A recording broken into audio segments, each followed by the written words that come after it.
Good morning students. अब हम पढ़ेंगे working with tables in HTML। Last video में हमने लिस्ट कैसे क्रिएट करते हैं HTML में समझा था। अब हम यदि अपने वेब पेज पे कोई डेटा को टेबल के फॉर्म में प्रेजेंट करना चाहते हैं या टेबल के फॉर्म में कुछ दिखाना चाहते हैं तो कैसे क्रिएट करेंगे वो समझते हैं। इसके लिए हम टेबल टैग का यूज़ करते हैं।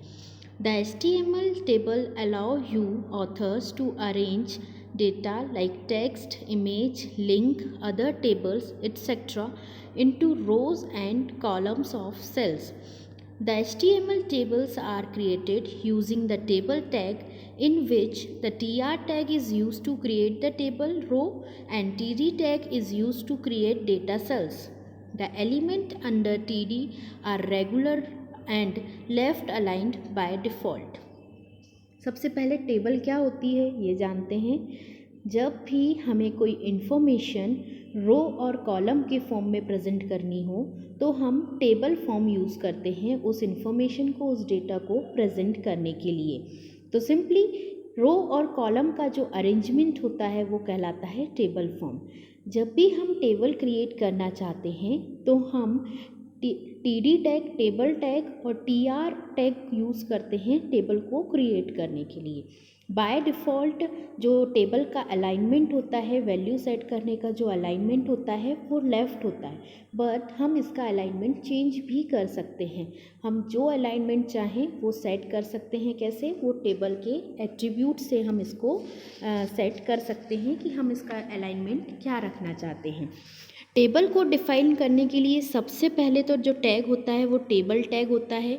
यह भी एक पेयर टैग है जिसको हम इस ओपन और क्लोज़ करते हैं तब हमारी टेबल क्रिएट होती है। इसके बाद सबसे पहले टेबल टैग यूज़ करते हैं। नेक्स्ट टैग हम यूज़ करते हैं टीआर टैग। टीआर टैग का मेन यूज़ क्या है? टेबल में रो को क्रिएट करना। TR table row, short form TR. TR tag से हम टेबल में जितनी रो प्रेजेंट करना चाहते हैं, जितनी भी रो हम देना चाहते हैं वो हम टीआर टैग से क्रिएट करते हैं। नेक्स्ट आता है टीडी टैग। टीडी टैग क्या करता है? टेबल में डेटा सेल वैल्यू को देने के लिए यूज़ किया जाता है। सेल वैल्यू मतलब एक सेल, एक कॉलम जो बनाया है उसके अंदर हमें क्या वैल्यू पुट करनी है वो टीडी टैग। टीआर टैग भी हमारा पेयर टैग है, टीडी टैग भी हमारा पेयर टैग है। इसके अलावा यदि हमें टेबल की हेडिंग देना है तो टी हेड टैग, टेबल के फुट में मतलब फुटर पार्ट में कुछ लिखना है तो T foot tag, T body tag, है ना। तो ये अलग अलग टैग जो हैं जो हम सिर्फ और सिर्फ टेबल में यूज़ करते हैं, टेबल के अंदर यूज़ करते हैं।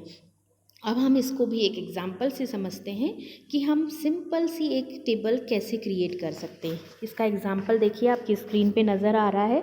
सबसे पहले हमने डॉक्यूमेंट टाइप HTML लिखा, उसके बाद HTML लिखा, उसके बाद हेड लिखा, टाइटल दिया HTML टेबल।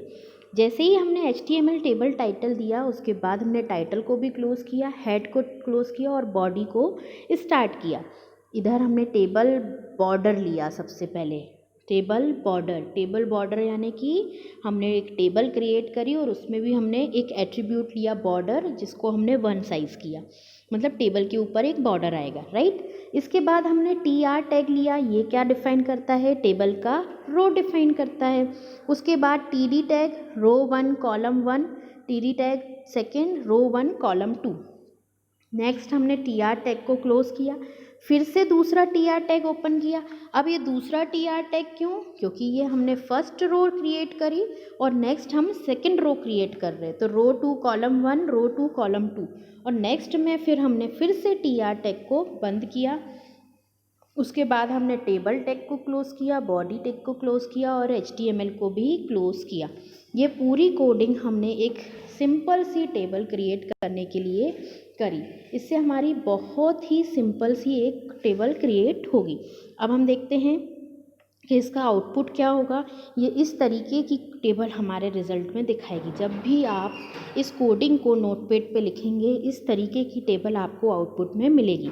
अब यहाँ हमने जो एट्रीब्यूट लिया था वो हमने क्या लिया था? बॉर्डर लिया था।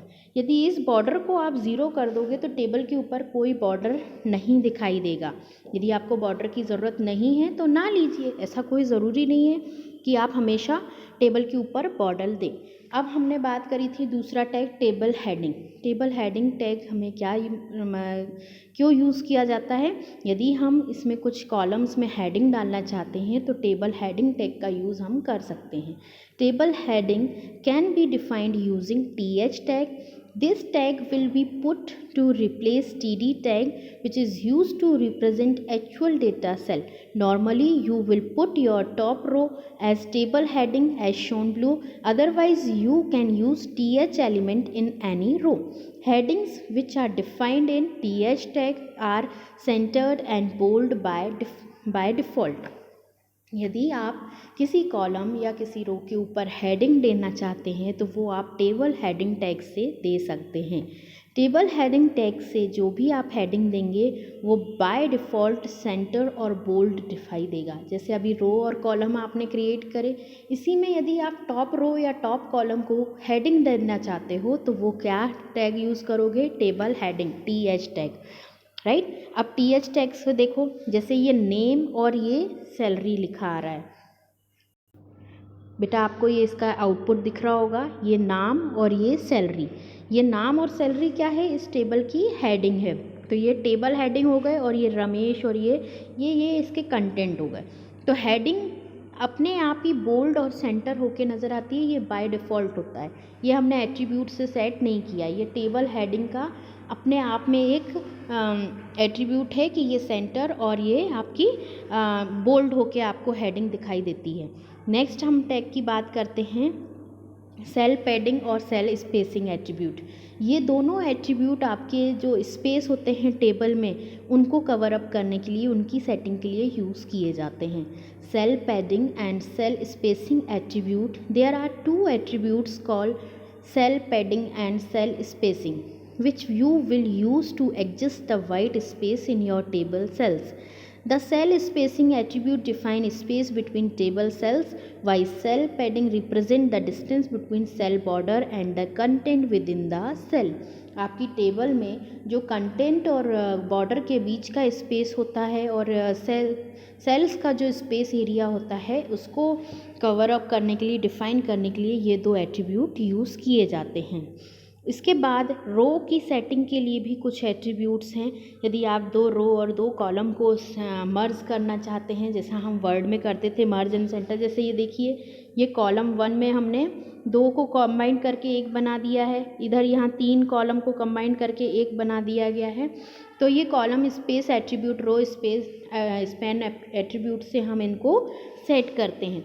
तो ये टेबल की सेटिंग के अलग अलग एट्रीब्यूट्स हैं। ऐसे ही हम यदि टेबल में बैकग्राउंड यूज़ करना चाहते हैं, बैकग्राउंड जानते हैं कि आपके लाइक इसी स्लाइड पे देखिए, मैंने ये ब्लैक कलर से कंटेंट लिखा है, ये लेकिन ये बैकग्राउंड में आपको कलर्ड एक इमेज दिख रही है। इसी तरीके से आप अपने टेबल के पीछे भी बैकग्राउंड सेट कर सकते हैं, तो वो टेबल बैकग्राउंड टैग से कर सकते हैं। हम अपनी टेबल को कलर देना चाहते हैं तो वो हम बैक कलर एट्रीब्यूट से एडजस्ट करते हैं, और यदि हम बैकग्राउंड में कुछ और सेट करना चाहते हैं तो वो अलग अलग एट्रीब्यूट से हम यूज़ करके सेट कर सकते हैं। तो सिंपल सी जो मैंने कोडिंग आपको एग्जांपल में दी है वो आप नोटपैड पे लिख के रन करके देखिएगा, एक टेबल क्रिएट करके। यदि आपकी टेबल क्रिएट हो जाती है, आउटपुट आपको सही दिखाई देता है, तो आपकी बुक में चैप्टर नंबर 15 में 265 पेज नंबर पर एक एग्जाम्पल दिया गया है टेबल का, जिसमें डिफरेंट एट्रीब्यूट्स को भी यूज़ किया गया है। आप उसको भी रन करके देख सकते हैं। इसके अलावा आप अपने दिमाग से भी आप कुछ अलग अलग एट्रीब्यूट्स की वैल्यू पुटअप करके उनको रन करके देखने की कोशिश करिएगा, तो आपको सबका बेसिक डिफरेंस समझ में आएगा और कितने तरीके के आप चेंजेस करके टेबल बना सकते हैं, कॉलम मर्ज करके किसी भी तरीके की टेबल हम यहाँ HTML में क्रिएट कर सकते हैं। बॉर्डर के साथ, विदाउट बॉर्डर, बैकग्राउंड के साथ, बैक कलर के साथ, कॉलम स्पेस के साथ, हर कॉलम के ऊपर बॉर्डर देके, हेडिंग को स्पेसिफाई करके अलग अलग तरीके से आप अपनी टेबल को यहाँ पे डिस्प्ले करा सकते हैं अपने वेब पेज पे। तो इसको बना के रन करके चलाने की कोशिश करिएगा। इसी के साथ चैप्टर नंबर 15 का ये टॉपिक भी ख़त्म होता है। नेक्स्ट अपन पढ़ेंगे फॉर्म्स, कैसे एक HTML में हम फॉर्म को क्रिएट कर सकते हैं। फॉर्म क्रिएट करने के कौन कौन से टैग्स हैं वो हम नेक्स्ट वीडियो में जानेंगे। अभी आप इनको रन करके देखिएगा, चला के देखिएगा। Thank you.